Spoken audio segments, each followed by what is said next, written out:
asalaamaaleykum Amady Diallo Wakam mardi 30 juillet 2024 kon ñu ñëw ak yéen rek ci chronique bi ñu leen di defal bët bu set ci nguuru Diomaye ak Sonko. xam ngeen ne suñu réew di Sénégal dañuy def bu ñuy dem élection candidat bu nekk day dugal sa patrimoine nag bu ñu ko waxee ci olof mooy sa am-am li nga am bala ngaa nekk ab président da nga koy dugal day bokk ci sa dossier yi nga xam ne moom ngay yóbbu conseil constitutionnel wante boo ko yóbboo ba pare candidat yëpp kenn ku ci ne day yóbbu sa patrimoine ki ciy gañe nag nga xam ne mooy nekk président bi te yàlla def Bassirou Diomaye Faye nekk président bi moom patrimoine na moom conseil constitutionnel da koy saytu bu nekkee président bañ dawal ay weer ñetti weer comme ça ñu daal di koy génnee publier ko ci journal officiel moom nañ publier démb ci journal officiel xayma ko si boo ko tënkee lépp dana nekk 300 millions 360 millions moom la tollool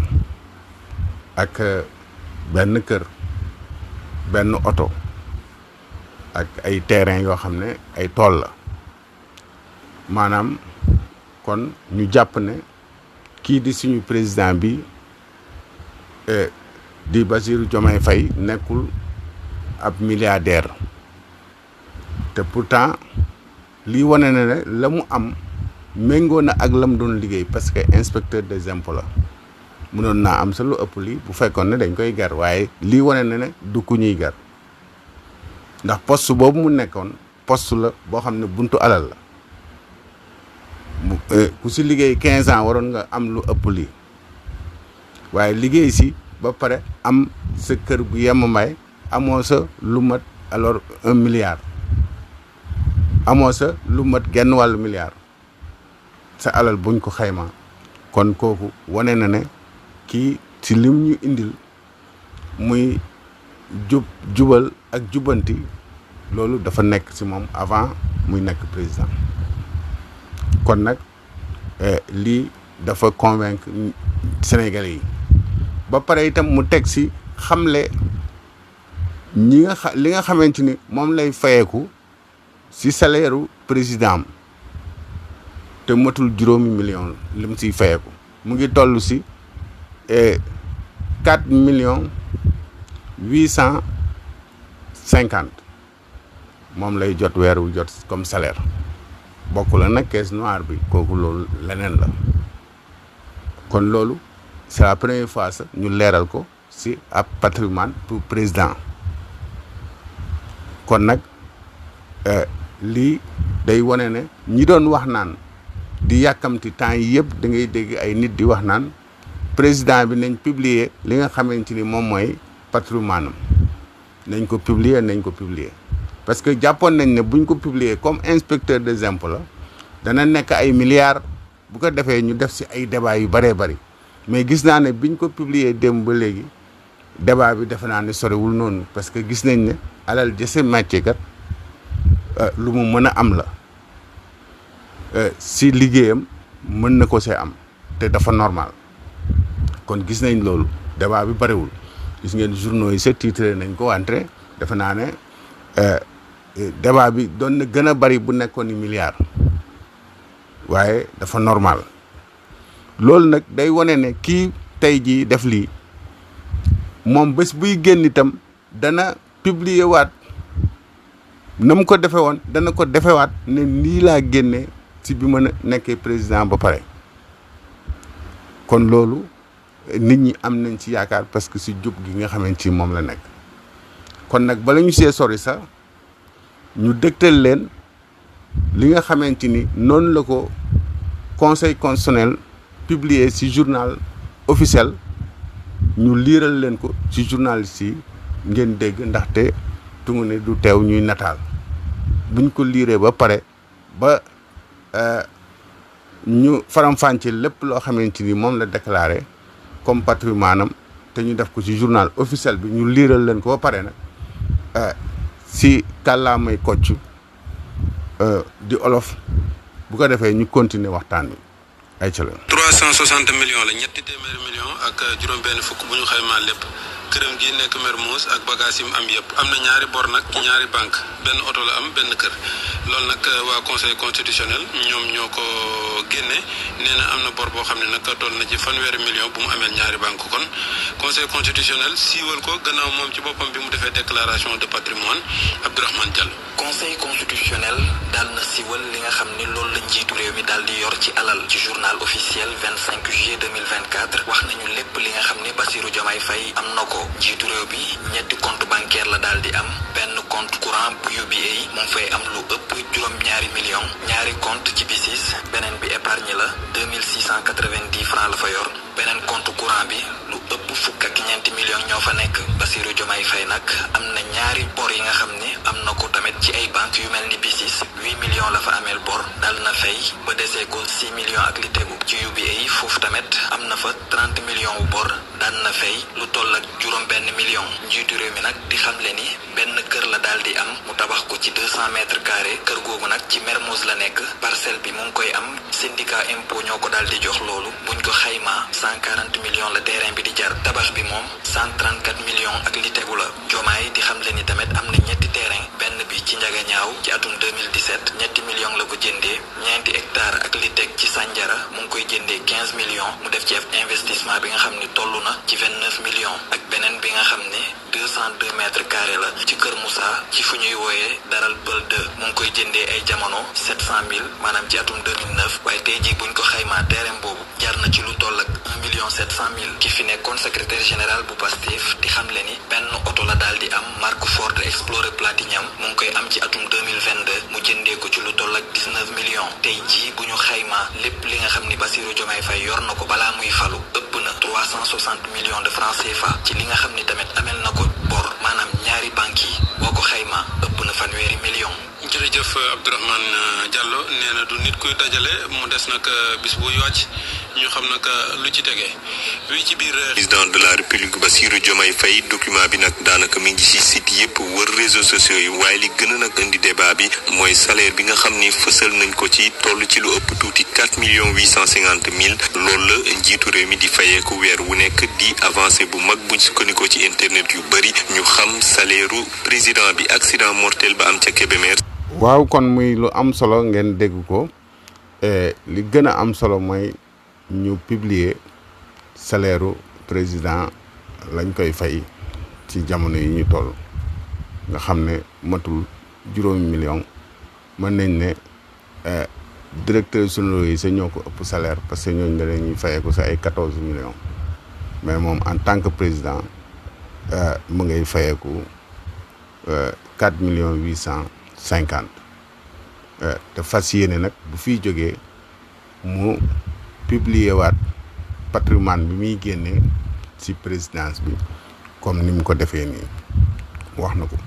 kon muy lu am solo parce que loolu moo tax ñuy publier patrimoine aller bi retour bi moo ci am solo waaye kii wane na ne du milliardaire kii wane ne indiwul 30 voitures wutee lool ak ki nga xamante ni moom la fi wuutu muy Macky Sall Macky Sall ñaata la publier ci patrimoine 2012 8 milliards 30 voitures ñaari kër fii ci Ndakaaru kër gu nekk jar na milliard ak kër gu nekk sa Amérique sa Weston la nekk kon loolu yëpp boo ko boolee ñaata la ci milliard kon milliardaire moom la wuutu woon muy Macky Sall ba mu ko publier ñu bari jaaxal na leen parce que laaj nañ ko sa ne ko waaw yow nekk ko président nekk milliardaire foo jëlee milliards yi 8 milliards mu ne déet président Abdoulaye Wade moo ko may 8 milliards yi président Wade ñëw fii weddi ko ci meeting ñëpp di ko gis vidéo yaa ngi daw fii te loolu war nañ koo régler yow yaa ngi ne am nga 8 milliards président bi fi jóge woon président Wade moo la ko may moom mu ñëw fii def meeting si obélisque ne mayu ma la dërëm dara laa la mayul waaw léegi loolu tey jii mu déclaré woon moom Macky Sall bi muy génn mu waroon ci def ay compte ak Sénégalais yi publier waat beneen patrimoine mu wane ne lan moo dolleeku si patrimoine am ba muy dugg defu ko ba mu joxee lenge yi sa palais ba la jógee directement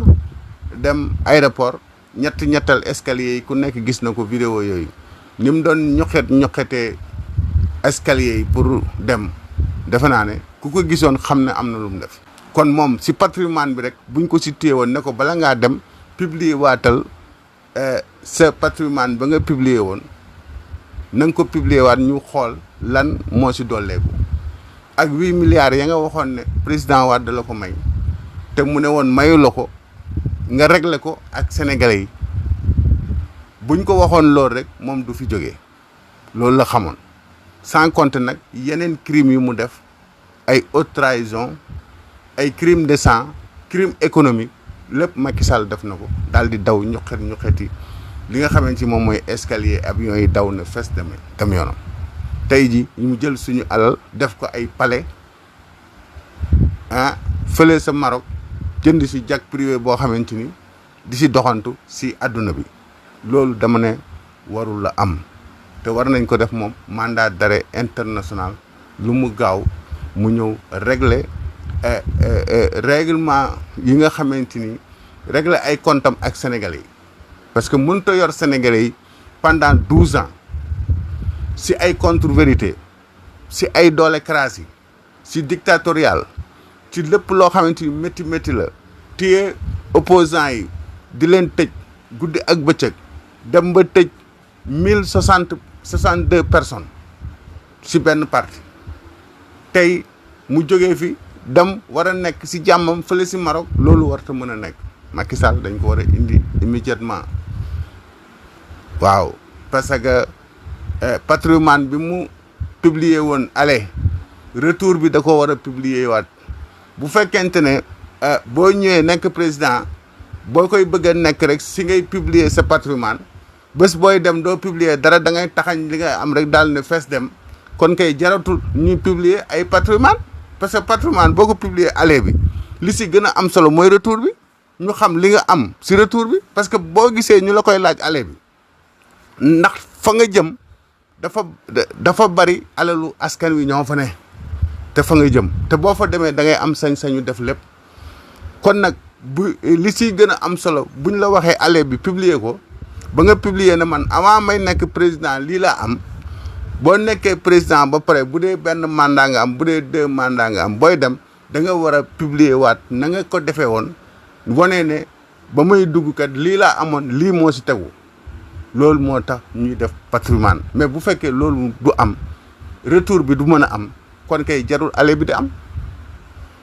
parce que c'est inutile Macky Sall tey jii kenn xamul ñaata la teg si 8 milliards yooyu mu wane woon kenn xamul ñaata la teg si 30 voitures yooyu mu waxoon ne moom la am kenn xamul ñaata la teg si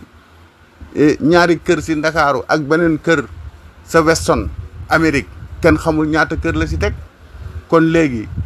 moom lu mu doon publier li nga xamante moom mooy patrimoine aller bi te retour bi defu ko loolu léegi ban njëriñ la am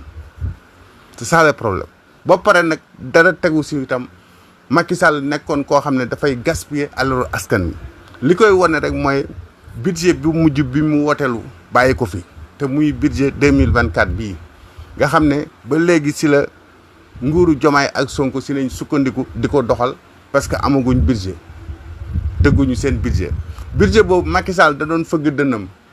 ne bële 5000 milliards la dëggoon léegi bii da koy yokk ba 7000 milliards la waxoon 7000 milliards moom nañ wote woon budget 2024 bi mais bi ñu demee loi de finances rectification gis nañ ne 7000 milliards yooyu amuñu ko am na déficit boo xamante ni si 2000 milliards la toll loo xam ne mënuñ ko am kon kay léegi alors budget bi nekkatul 7000 milliards waaye 5000 milliards la te pourtant ñu ngi bind ne 7000 milliards moom nañ wote si li nga xam ne mooy budget 2024 kon xam nga loolu rek dèjà ndax askan wi kii na ko te 5000 milliards yooyu ñu wote la su ëpp mu ngi jëm si mbiru dépense su état Macky Sall bi si la jëm lu néew moo siy dem si askan wi dara sax du si dem si askan wi parce que lépp rek dañ ko calculer si ay affaire ay vraiment kees yoo xamante ni dañ ko war a daaj xam nga nguuru Sénégal niñ ko tëggee dafa bari ay kees yoo xamante ni xam nga dañ nekk président bi rek moo am caisse noire déedéet président bi caisse noire am na waaye assemblée nationale président assemblée nationale am na caisse noire 50 millions par mois président bi nga xamante ni moo nekk si conseil environnemental bi nga xamante ni Idrissa Seck moo ko yoroon te léegi ki nga xamante ni moom mooy Diallo yore ko te mu nekkoon ministre de l'intérieur Abdoulaye Diallo léegi moom moo ko yore Abdoulaye Daouda Diallo moom moo nekk léegi président bi foofu rek moom itam am na caisse noire bu fa ne bon primature di le premier ministre am na caisse noire fi nga xamante ni moom mooy ACT di haut conseil bi nga xam ne moom nañ joxoon bañ koy door moom nañ joxoon Tanor Dieng ba mu jaay Macky Sall PS moom nañ jox léegi Aminata Mbengue Ndiaye foofu itam am na caisse noire kon muy ñaata caisse noire parce que budget Sénégal bu ñëwee noonu nañ koy def kees nañ koy def waaw léegi kees yooyu yëpp ñu defoon si jamonoy Macky Sall bu si nekk dugal nañ ci des milliards léegi te nga xamante ni 7000 milliards yi matul manqué na 2000 milliards kon kay 5000 milliards yi dem na si seen dépense ñoom dépense su li nga xamante ni moom mooy nguuru Macky Sall avant mu fiy jógee kon loolu moo tax Bassirou Diomaye Faye bi mu ñëwee mu ne leen man fekkuma fi xaalis te fekkuma fi itam fonds politique parce que fonds politique yooyu ñoom yóbbaale nañ ko ci seen régime moom nañ ko defee parce que tey jii président assemblée si ñoom la bokk dafa am caisse noire am président li nga xamante moom mooy haut conseil boobu si ñoom la bokk dafa am caisse noire président